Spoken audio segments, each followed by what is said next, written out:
How to change the belts on a Craftsman DLT 3000 riding mower.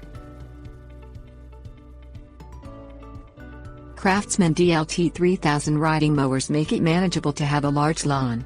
They allow you to cut the grass quickly and efficiently.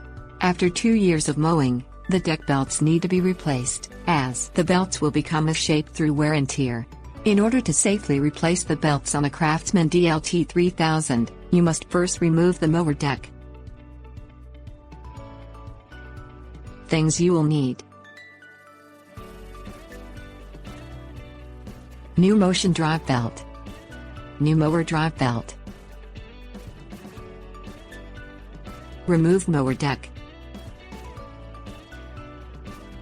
Position the attachment clutch deck into disengaged position. The clutch is located under the steering wheel. Position the attachment deck lift to its lowest position. The attachment lift is the large lever on the right side of the deck. Place it as forward as it will go. Remove the belt off the engine pulley. The engine pulley is located directly under the engine. Pull the belt that is wrapped around it.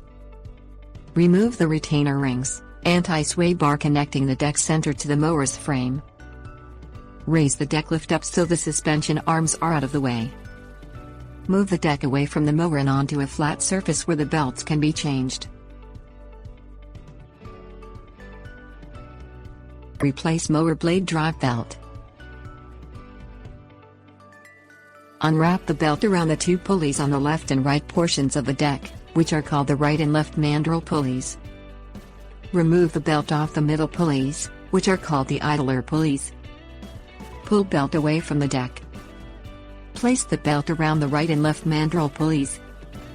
Place the belt around the inside of the mandrel pulleys. Replace motion drive belt. Look under the motor. There will be a belt wrapping around pulleys in between the rear tires and under the motor.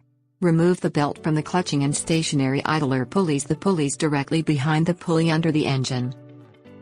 Pull the belt off the engine pulley. The belt is only attached to the rear pulley, which is called the transaxle pulley. Wrap the belt around the transaxle pulley. Place the belt around the inside of the stationary idler and around the outside the clutching idler. Continue wrapping it around the engine pulley. Replace mower deck. Place the deck away under the mower. Lower the deck lift. Reconnect the retainer rings, anti-sway bar to the center of the deck. Replace the belt around the engine pulley. Re-engage the deck by positioning the attachment clutch upwards until it locks into place. Tips warnings. DLT 3000 tractors were made for a few years and the parts were changed over the years. Make sure you purchase the correct belts. Wear gloves to prevent your hands from being pinched.